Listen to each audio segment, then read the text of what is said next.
right, guys, so I have my buddy here, Kyle. He's gonna take us through a stretching for the front of the hip, okay?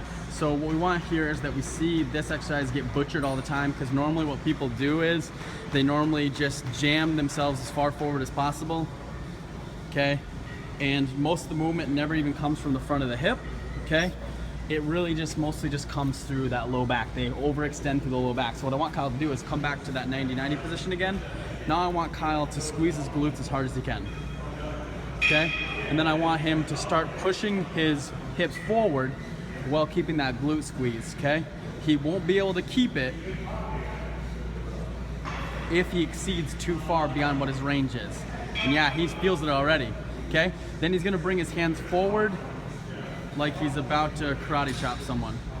Like that? Yep, just right, both hands right there. Put them both right in front of each other, touch them together, okay?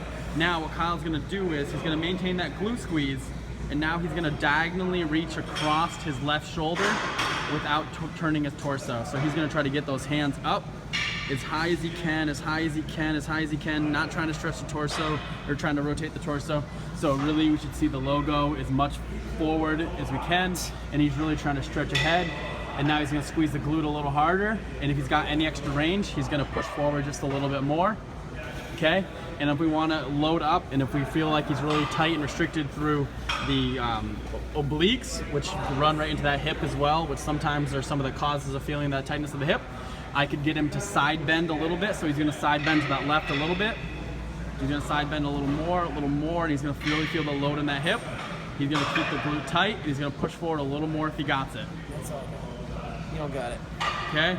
That right there is gonna be a far more effective stretch for the front of the hip, for the hip flexors, if you got some tight hips, guys. So give that a try. Let me know how it goes. Bye.